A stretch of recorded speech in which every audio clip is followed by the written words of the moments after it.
Hello दोस्तों, कैसे हैं आप सभी। दोस्तों, एसएससी स्टेनो एग्जाम्स के लिए लगभग यहाँ से आपके 2.5 महीने, यानी कि अगर बात करूँ मैं आज से, जो कि लास्ट डे है आपका अगस्त का, यहाँ से लगभग आपके पास 2.5 महीने सितंबर, अक्टूबर और 15 दिन नवंबर के, अगर एग्ज़ाम आपका 15 नवंबर के बाद होता है तो वैसे उम्मीद तो यही जताई जा रही है कि 15 नवंबर के बाद ही एग्ज़ाम होगा।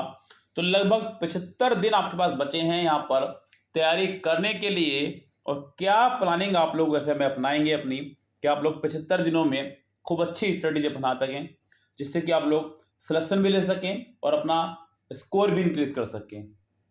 क्या एक स्ट्रेटेजी होनी चाहिए एक आइडियल स्टूडेंट के लिए, किस तरह से उसको फॉलो करना चाहिए, नियमों को क्या कुछ होना चाहिए, आज हम लोग उस पर ही चर्चा करने वाले हैं।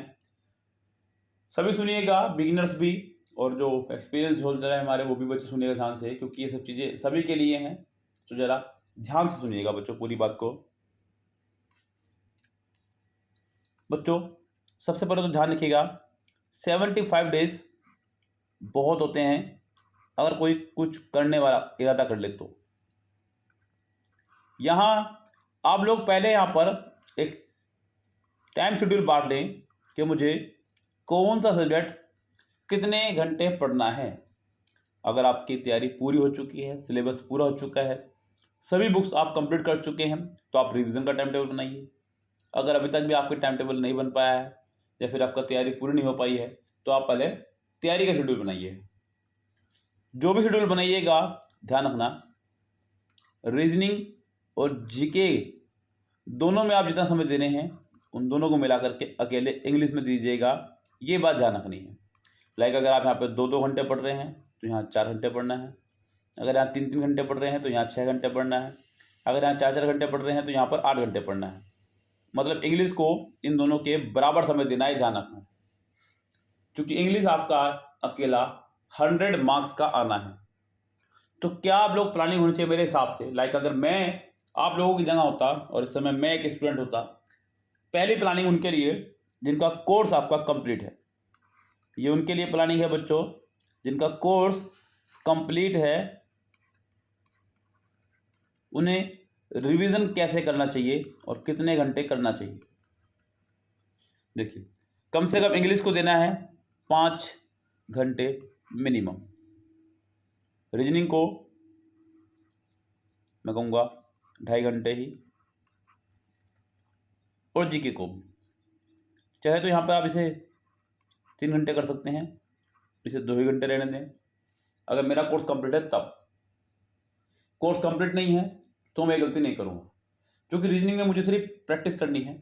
अब बच्चों, प्रैक्टिस के लिए मुझे यहाँ पर इसको सिस्टम से बांटना होगा। लाइक मान लीजिए मुझे पहले इंग्लिश की बात करनी है, तो इंग्लिश को भी मैं बांटते हुए पढ़ूंगा यहाँ से।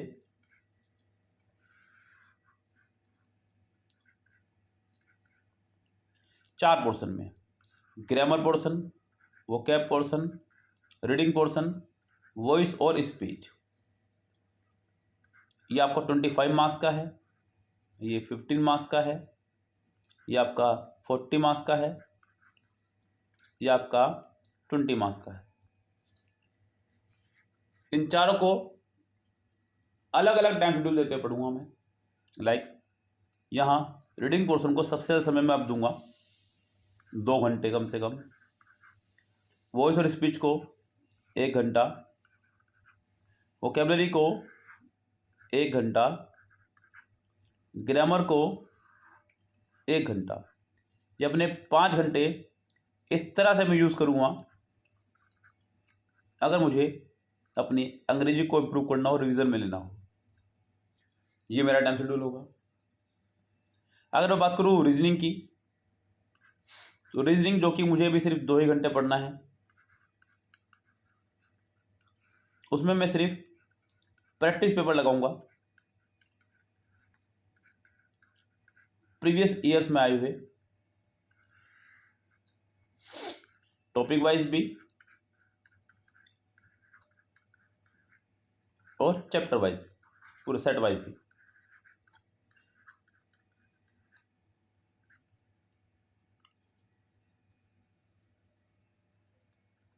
टॉपिक वाइज भी और सेट वाइज भी। टॉपिक वाइज बच्चों वो रिवीजन जो सिर्फ एग्जाम्स में आए हुए क्वेश्चन हैं उन तरह से, और सेट वाइज मतलब पूरा पूरा एक सेट या 2 सेट कम से कम, लेकिन एक लिमिटेड टाइम पीरियड के अंदर, यानी कि 2 घंटे में 1 घंटा मैं यहाँ देने वाला हूँ, 1 घंटे में यहाँ पे 2 सेट सोल्व करने वाला हूँ 50-50 क्वेश्चन के, जिससे कि मेरी स्पीड भी मेंटेन रहे। एसएससी स्टेनो एग्जाम्स के अंदर आपको लगभग 35 मिनट्स अपने रीजनिंग पर बिताने हैं, और उन 35 मिनट्स में आपको 50 क्वेश्चन पूरे करके आने हैं। 45 में खुश नहीं होना है, 40 में खुश नहीं होना है, 48 में खुश नहीं होना है, पूरे 50 के 50 क्वेश्चन करके आने हैं। उसके लिए रिवीजन बहुत जरूरी है। अगर बात करूं मैं जीके की,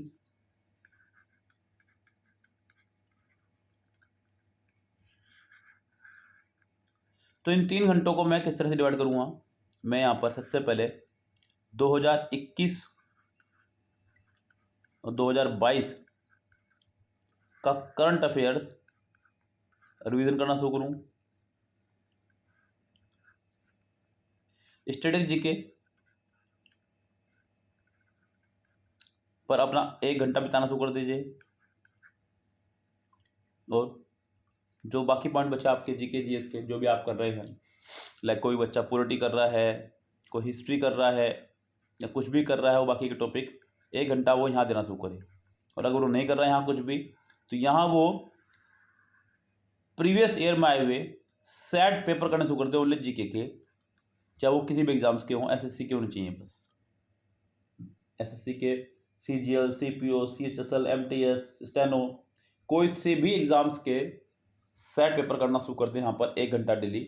ये 2 घंटे कर सकते हैं आप काम, 1 घंटा, ये 1 घंटा, ये 1 घंटा, ये 3 घंटा, इस तरह से आपको यूज करना है अपना जीके पर।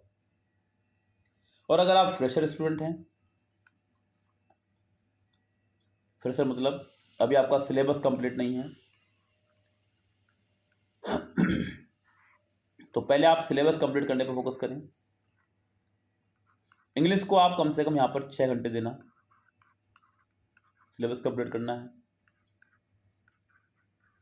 रीजनिंग को 3 घंटे,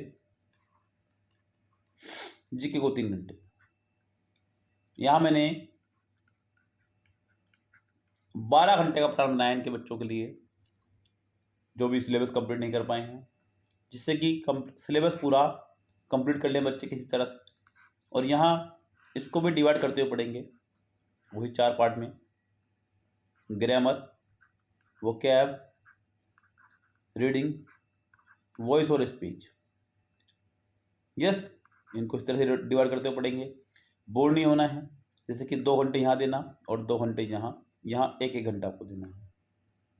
यस, ग्रामर पोर्शन पर 2 घंटे, रीडिंग पोर्शन पर 2 घंटे, 1 घंटा वोकैब पर, 1 घंटा वॉइस और स्पीच पर। ये आपके 6 घंटे इस तरह से डिवाइड होंगे। रीजनिंग में आप पहले टॉपिक वाइज ही अपना रीजनिंग कंप्लीट करेंगे, प्रीवियस ईयर में आए हुए क्वेश्चंस को, और किसी तरह से भी कर सकते हैं 3 घंटा, मतलब इसमें कोई सिस्टम नहीं है कि आपको ये करना है, क्योंकि आपको टॉपिक वाइज ख़त्म करना है पहले किसी भी तरह से। अच्छा होगा कि आप इसके लिए किरण 11,000 प्लस लगाएं, और जीके में यहाँ पर 3 घंटों को बांट दीजिएगा, करंट अफेयर्स में, स्टैटिक जीके में, और नॉर्मल जीके में जो भी आप पढ़ते हैं, हिस्ट्री, पॉलिटी, सोशोलॉजी जो भी पढ़ रहे हैं आप, ज्योग्राफी वगैरह, उन तीनों जगह आप 1-1 घंटा अपना यहाँ पे बांट दीजिएगा और उसको तैयारी करना शुरू कीजिएगा। तो ये एक परफेक्ट प्लानिंग आप लोगों को अपनानी है अपने एग्जाम से पहले। 75 दिन बचे हैं बच्चों, पूरी जान लगा दीजिएगा आप। 75 दिन कम नहीं होते हैं। अगर आप 75 दिन पूरी जी तोड़ मेहनत कर लें बच्चों, ये बहुत ज़्यादा है आपकी तैयारी के लिए, सिलेक्शन लेने वालों के लिए। यस, आप लोग खूब दिल से, ईमानदारी से मेहनत कीजिए, अपना 100% दीजिए। ज़िंदगी का भी यही उसूल है बच्चों, 100% दीजिए और 100% लीजिए। यस, अपनी कमजोरी को पकड़ो, उन पे वर्क करो, और फिर देखो कि आपको कहाँ कमी महसूस हो रही है। यस दोस्तों, लगे तैयारी में। ऑल द बेस्ट सभी को। मिलते हैं आपसे अगली वीडियो में, तब तक के लिए bye bye, have a nice day.